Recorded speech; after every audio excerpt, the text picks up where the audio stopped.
let me begin by asking you to explain to our viewers the key points as far as the macroeconomic logic of the budget is concerned. Thank you, Mr. Dutt. In terms of the macroeconomic numbers, one, the budget looks at the needs of the economy and realizing that the private investment is yet to reach to the pre-pandemic level, and there are still some gaps. They may take some time. At the same time, the consumption per se, the private consumption, is also a bit lower than what it was in a pre-pandemic. It was felt that there's a need for government to step up and come out with efforts to crowd in private investment. That's how the capital investment by Government of India, its agencies, as well as to the state governments, has been increased sharply by about 35%, 7.5 lakh crore. And if we count in what the monies are given to states for capital investment, another 3.odd lakh crores, 3.18, if I recall, the total investment is about 10.5 lakh more plus, and there's about 4.1% of GDP. The second, while doing so, we are fully conscious about the fiscal consolidation path, which Honorable Finance Minister had announced last year, and which is also the need of the economy. So a very credible path. We are fully committed for that, with reference to the revised estimates of this year of 6.9% of GDP coming down to 6.4, about half percentage point reduction, and then reaching to 4.5 another 3 years thereafter.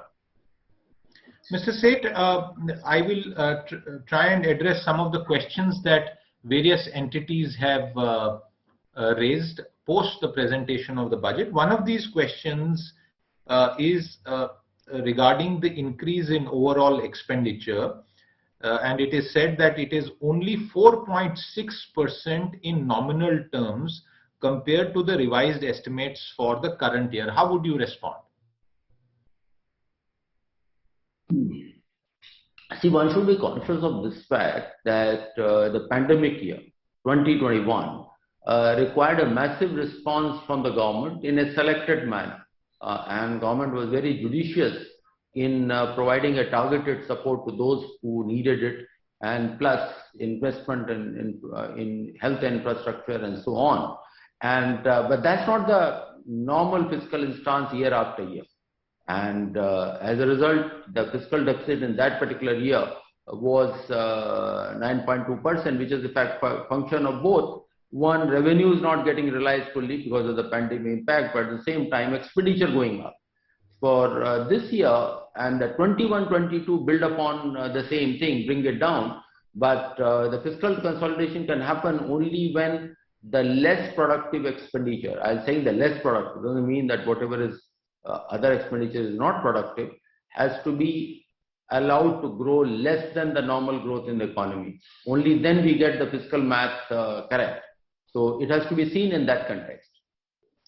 One quick follow-up on this point. Has the expenditure been switched? Is that what you are saying, that you are moving away from certain kinds of expenditure which were required during the peak of the COVID pandemic to different areas to support longer term growth? See, we are taking the expenditure levels to several programs which were at the pre-pandemic level. In the sense, just to give you an example, that for example, the current year vaccination provision was 35,000 crore rupees. Now, almost 100% of the adult population, target population, already having got covered. By the March, we would have reached that level. Next year, we don't require that kind of investment to happen. So next year it provides for 5,000 crore, and of course, if more is required, will be provided for. So that's not provided for, it's not needed. Similar manner on food subsidy. This year, because of the second wave and the third wave, which is we are currently in, free ration over and above the normal scheme was provided. Now, that is something which is not expected, that we will have, now will reach, hopefully, the third wave will be the end of the year. So the next year, there is no provision for a free ration to be provided for, and so on. So this is basically getting into the business as usual as far as business as usual, meaning that normal year, not a pandemic year. So we are not treating 22-23 as a pandemic year. We are treating 22-23 is the year of nurturing growth in post-pandemic era.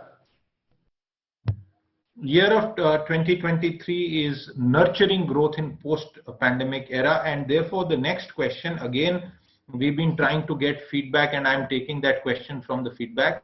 One of these is that claims that the expenditure GDP ratio is declining to 15.3% from 17.8% in the pre-COVID year. Is that assessment correct?